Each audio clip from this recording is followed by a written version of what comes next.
Poetry is not what we do. Poetry is who we are. We live poetry.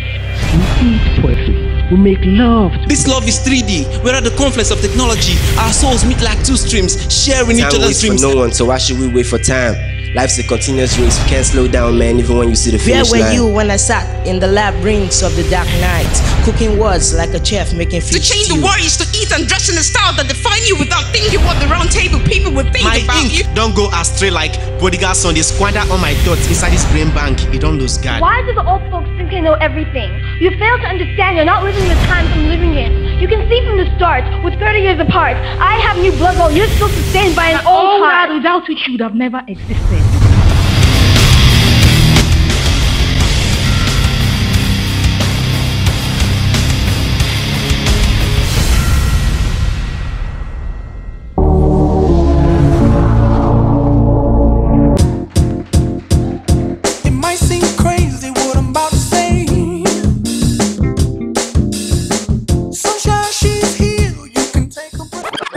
What up, people?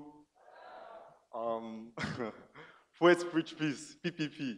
Yeah, it's so good to be seeing these beautiful faces, as in wonderful faces. You know, it's not going to be proper for us to just talk about peace. We preach peace, and we forget to talk about the Prince of Peace. You know, so that's what I'm going to be doing with my first poem. It's titled If God.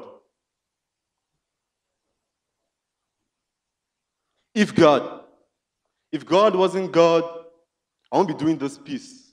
This message is not of war, but of peace. It's about the Prince of Peace, the merciful one who is God in the winter, spring, and even after the fall, still remained Adam and Eve's God. If God didn't create Apple, would we be having iPod? He is far the most creative. Though he doesn't take codeine, he still remains the most high God. If God didn't create language, I wonder what these programmers will be decoding. If God didn't give the 10 commandments, would you be having tablets? If God doesn't change lives, would you be having polls? He's the best author, loves writing, and far before Facebook existed, he had been writing on walls. Far before Twitter came, he had been asking for follow backs. Do you know if God had an album, you'll be mentioned in all the tracks? If God was on BBM, your picture would be his TP, his PM would be, it's because of you I never feel sleepy. So how dare you say if God was God, he would not make you suffer any harm? No. Even the Bible says you will face many trials, but you have overcome. You have far more powers than the products of Kanji Dam. So don't say damn, stay calm. That's the reason he wrote you the book of Psalms. If God was to share his properties, you are number one in his will. He is so rich that if he's given a car, he would only take the wheels. If God was a footballer, he would be playing from the center.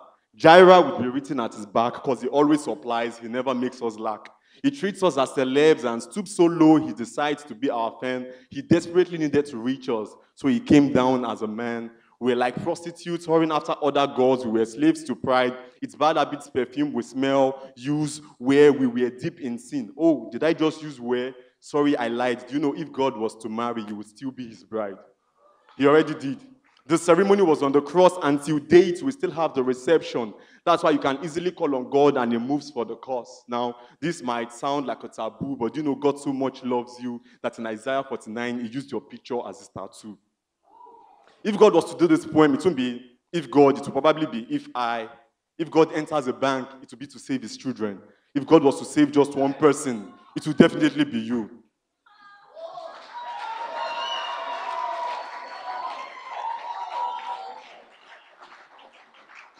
Yeah, thank you. My second piece came about as a result of what I read about a particular research that was carried out that 70% of Nigerian women bleach. As in, it's outrageous, it's crazy, 70%. Well, so the title of my last piece is Light Skinned. Have you ever been hated or discriminated against?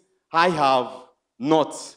But Dakore has lived a life of danger. She was only a teenager, but she didn't understand why people just kept on hating, like the number after 17. She was only 16, ahead of 15 different battles she fought in. Did at least 13 of you see that countdown? This became her favorite game, counting down to the day she would leave this world she lives in.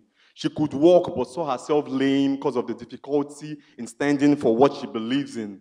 All started when people kept taunting her with the word blackie. Her skin color started reflecting on her inside. Her world became dark, like it's being controlled by PHCN, and her heart had no gen. She couldn't attract men. If a guy phoned her, it was always the wrong number. If a guy comes visiting, it turns out to be the plumber. She felt all her friends got all the guys because they were light-skinned. She had studied the statistics, and from a long range, you would see that her thinking mode had undergone standard deviation from an excellent mind to just being average, so that with no atom of variance, she really turned mean. Though she wore tight jeans, no guy took her out, just like a car without an engine. She blamed it all on her dark skin. She was sure her dark skin made her lose her modeling job. She spent days scrubbing her body with iron sponge in the bathtub. She stayed near fire, soaked herself in steam. It's obvious she's suffering from low self-esteem. She called this process the tunnel, thinking at the end of it all, she would probably see the light, but still she remained dark-skinned. She felt the government was against her. Why would her NYSC be in Enugu, the coal city? Her parents must be against her. Her parents must be against her. Why would her name be Dark or Ray? Even the name is mocking her. This isn't pretty. She begged everyone to call her by her other name, but no one would call her light on. She tried to electrocute herself. Maybe that would turn the light on, but still she remained dark-skinned. She desperately wanted to be light-skinned. All her efforts were like visiting Senegal's capital. She went Dakar. Her life wasn't fair. Her life wasn't fair, so she was tempted to bleach it. One day, she saw her roommate's bleaching cream on the shelf and stretched her hands in order to reach it. She heard voices in her head, so she picked it, dropped it, picked it, dropped it, picked it, dropped it, picked it again, dropped it, picked it. What a task, until a voice in her head said, "You are not in a gym. Carry this cream and use it. It will definitely help you remove the mask." Wow, I'm shocked. It worked. It helped remove the mask. The mask called melanin. She became a traffic light, first turned amber, then later turned green. Though she became light, her soul grew heavy. Body was like a frog, it was ready to be towed. Unlike a semiconductor conducting electric current in one direction, she didn't die old. It was at Dakore's funeral we discovered that she died of skin cancer. There we met many guys that admired her dark skin, wanted to ask her out, but were too scared to get a negative answer. Please, don't let your life end up like this. If you are dark-skinned, you are beautiful as you are, don't bleach, man. Don't even try to tone. Remember, the Bible says that you are God's clone. You don't need to be light-skinned to be attractive.